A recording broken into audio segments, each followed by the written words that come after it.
and welcome to the world of Neko Deco Pop. I'm your queer host, Nat, and in honor of Pride Month, we're breaking down the top 10 LGBT anime.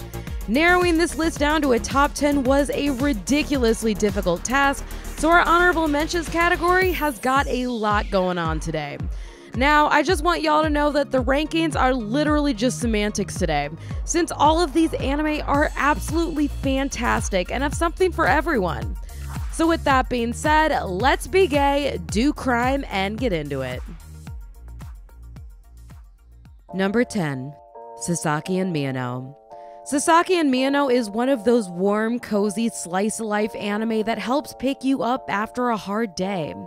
She's fluffy enough to keep you going, but substantial enough that you are seated the whole time. We follow an adorable gaggle of high schoolers while they explore their sexualities together. One of the things that I really love about this anime is that it takes a more meta look at BL as a genre. The titular characters Sasaki and Miyano are literally brought together by BL. One day, Sasaki catches Miyano reading a BL manga and asks to borrow it, which creates an otaku friendship as they share BL, geek out over characters, and then start exploring their own relationship with each other. Since this is a lighter anime, if you're looking for something fast-paced and hot and heavy, this might not be the anime for you. But if you have the patience to slow down and enjoy this slice-of-life goodness, this puppy really pays off. Plus, for an added bonus, the dub absolutely slaps, and it has Jonah Scott in it, so yeah. Number 9. Heaven Official's Blessing. I showed my dad an episode of Heaven Official's Blessing and told him how they had to be subtle about the gay stuff because of Chinese censorship, and without missing a beat, he said, they're not very subtle. So there you have it. Heaven Official's Blessing is one of those fantasy anime that draws you in with its impeccable world building and gorgeous animation, but keeps you sat with all of the character development and gay stuff. We follow a fallen deity as he goes back to Earth to try to rebuild his name to restore his deity status. Along the way, he gets pulled into a lot of different directions, including gay ones.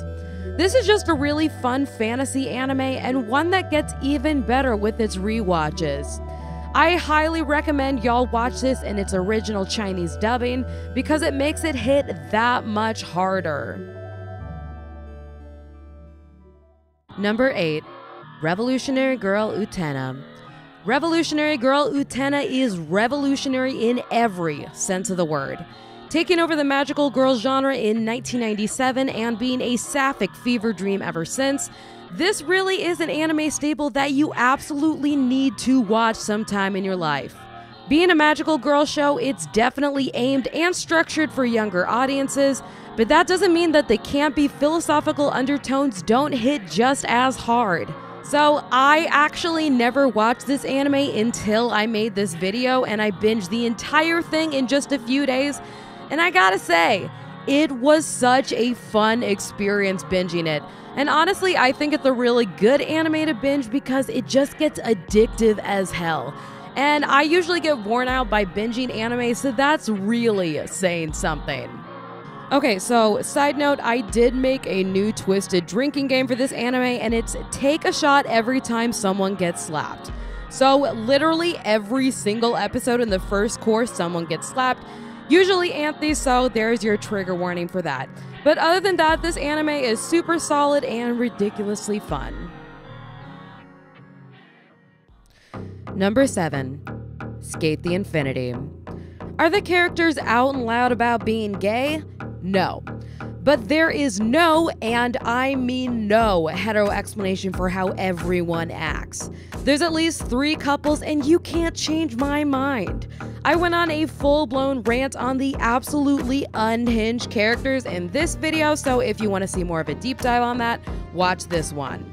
All you need to know about Skate the Infinity is that it is a modern, queer-coded masterpiece that has become one of my all-time favorite comfort shows. So just think 90s skate culture meets modern Okinawa style, and you have Skate the Infinity.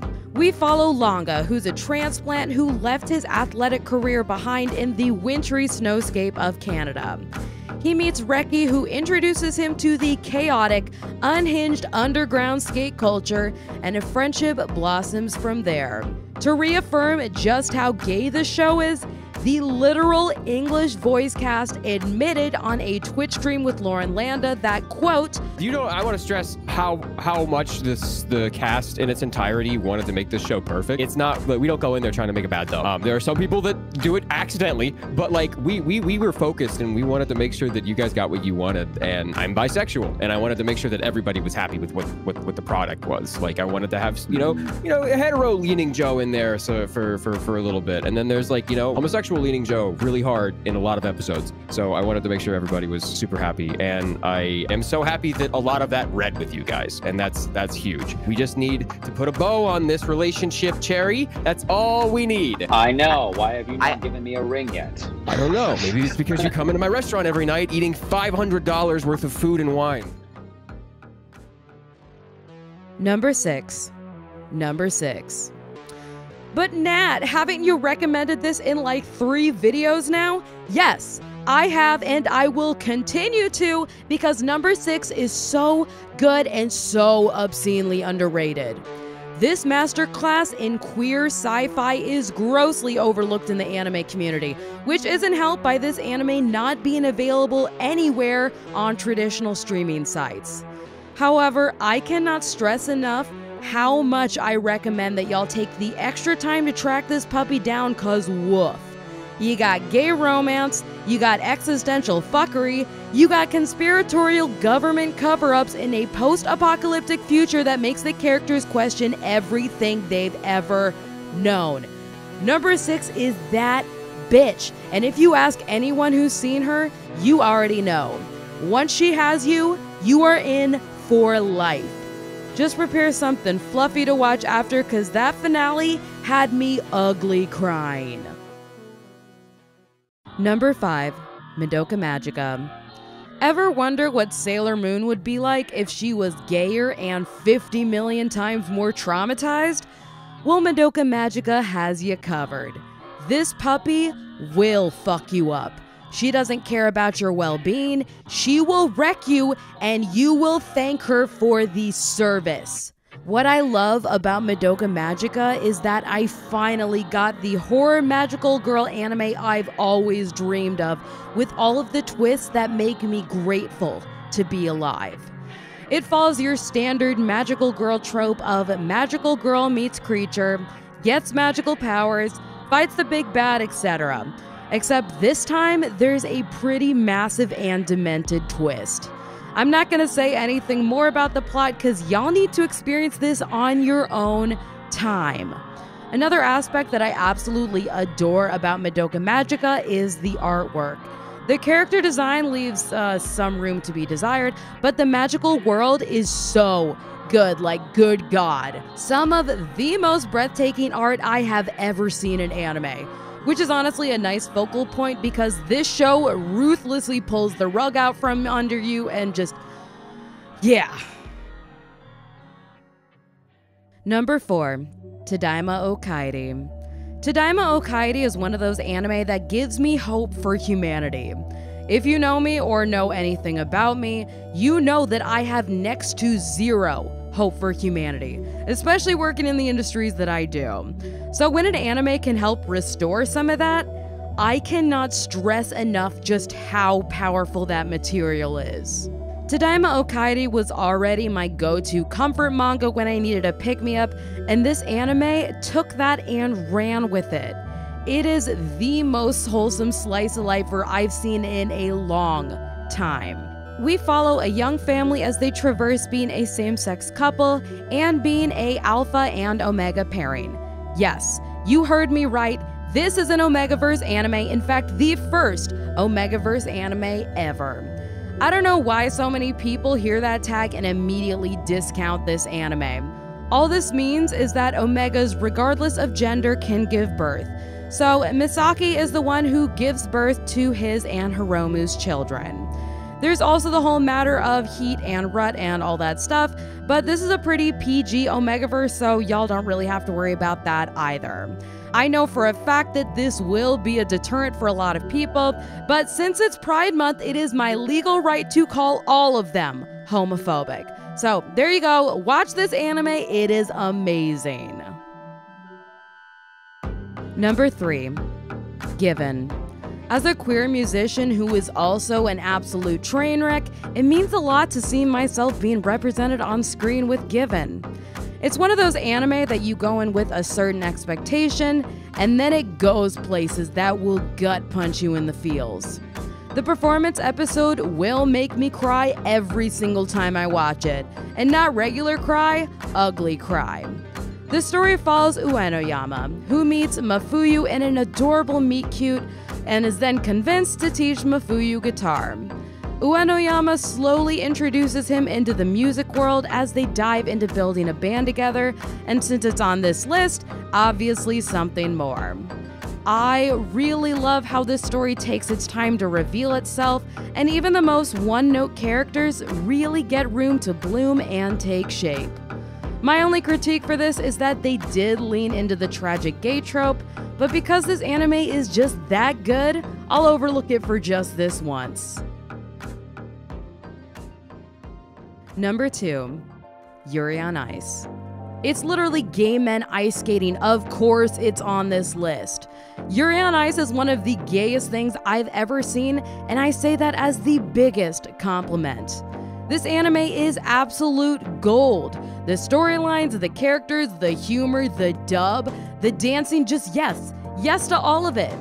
I would now, however, like to take a moment of silence for the Yuri on Ice movie, which was announced 4 years ago and canceled just a few months ago. If you have someone in your life who is obsessed with this anime and you have yet to watch it, please reach out to them and let them know that you're finally going in. You'll not only make their day, but they'll invite you into one of the most wholesome and unhinged fandoms I've ever had the pleasure of being a part of. Yuri on Ice is just one of those anime that brings everything and everyone together. Honorable mentions. My honorable mentions categories are usually reserved for maybe like 3 alternatives, but since it's Pride Month and I cannot narrow down to save my life, here is the full shebang. Bocchi the Rock. It's chaotic gays making music, but not only that, they're overcoming social anxieties. They're pushing each other to be better. They're being socially adopted by their intoxicated musician big sisters. To be fair, not everyone in this show is gay. In fact, the main character, jury's still out on her, but there's enough openly gay and bisexual side characters that Bocchi made it on the list. Bocchi is one of my all-time favorite characters, especially since I am also an introverted musician with horrific social anxiety. So it was an absolutely wonderful experience seeing myself represented. I even wrote a whole video dedicated to her and other magical girls with social anxiety, so if you're interested in that, you can watch that up here. Doukyuusei, or Classmates, is one of my all-time favorite pieces of queer media. I would have put it on the regular list, but there is a storyline where a teacher is trying to go after his student, and even though it doesn't lead anywhere dangerous, it was still enough for me to drop this puppy down to honorable mention. I still cannot recommend Classmates enough though. It is such a wonderful coming-of-age story, and the two main characters, just getting to watch them fall in love with each other is just so wholesome and wonderful and gives you hope for humanity. And, my biggest gripe with this puppy is that it wasn't longer. Strangers by the Shore. This is another film that completely flew under the radar, which is honestly a shame, because it is such a beautifully done coming-of-age story that really lets its storytelling and animation absolutely shine. Compared to the others on this list, this is probably the most adult in terms of content, so I would say this one is 16+. This is a ridiculously underrated anime, so I'm hoping that with more videos like mine, it'll finally start gaining the mainstream recognition it absolutely deserves. Blue Period's main character may be outwardly straight, but the leading supporting character showcases some of the best transgender representation I've seen in recent anime. They really let her shine throughout this series and give her just as much screen time to fully dive into some of the most spectacular character development. Blue Period is such a wonderful anime about creative types not only finding their passion but finding their people. And as a creative type myself, there is nothing better than that. Lycoris Recoil. Think John Wick, but instead it's cute anime girls doing cute anime things and absolutely bodying the people they've been ordered to take out. Lycoris Recoil was already a pretty gay show from the main characters and just how they interact with each other, but there is an actual gay twist that I kinda had a hunch about, but when it was revealed, I screamed. Not gonna ruin this one for you, just watch it, you're gonna have fun. Vampire in the Garden. The amount of vampire anime is surprisingly not as large or as good that one would hope, and the amount of gay vampire anime, little to none, minus Castlevania. Vampire in the Garden is one of the most slept on anime from the past few years, which is insane because it's literally gay vampires in a post-apocalyptic fight for survival. She has a short series at only 6 episodes, but good God, do they make every single minute count. And at number 1, we have Tokyo Godfathers. Tokyo Godfathers was an absolute trailblazer in the way that it discusses LGBT issues, homelessness, and societal backlash. For a film to come out like this in Japan in 2003, oh my god, Tokyo Godfathers was way ahead of its time. Hana is the titular queer character we follow, and watching her journey from esteemed cabaret singer with a full life to having everything taken away from her and living on the streets is one of the most powerful character studies I've ever seen. Getting to see her revisit her former home and be with her people gives the audience a glimpse of not only how wonderful and supportive the queer community of Japan is, but just how easy it is to have it all ripped away. The way that Satoshi Kon approaches homelessness and community in this film was groundbreaking for the time, and still is today. He doesn't shame any of his characters or exploit their tragedy. He just sits alongside them and lets them reclaim their voices in his work. That is why he is one of my favorite people in the industry and why I made an entire video about him. Now, there's a lot of incredibly well-deserving titles on this list, but the reason that I placed Tokyo Godfathers at the top is because it captures the essence of what so many of us in the LGBT community have fought and died for.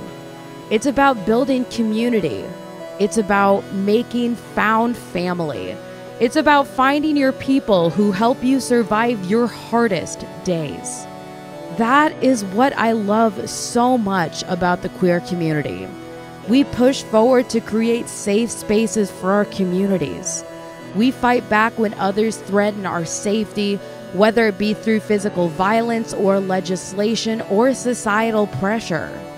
Pride is about remembering the fight that was and continues to be fought for our freedoms. Yes, it can be a party, but it's so important to remember our queer elders who lived and died so that we could be open and proud today. They made it so that I myself can feel comfortable to publicly release this video about gay anime without worrying that this could cost me my job or even my family. Even Teenage Nat didn't have the courage and confidence to make something like this. But it's because of movies like Tokyo Godfathers and characters like Hana that helped pave the way. So to wrap things up, LGBT anime is wonderful entertainment, but it's so much more important than that. Its presence is queer liberation personified. Its sheer existence is proof that we are here and our existence is valid and worthy. Every time someone sees themselves being represented on screen, it has the power to make things just a little bit easier for them. It helps echo the message that we are here, we're queer, and we're claiming this space for us. I know that this is just an anime rec video, but I want all of y'all to hear these next words and say them with me. I am worthy. I am valid. I am loved. And if you don't have anyone who is telling you that in your life, I am telling you from me to you, as your internet acquaintance, that I love you and I share this space with you. And from me to you, I am so happy that you are still here. Thank y'all so much for sticking around, and I'll see all of y'all on the next one.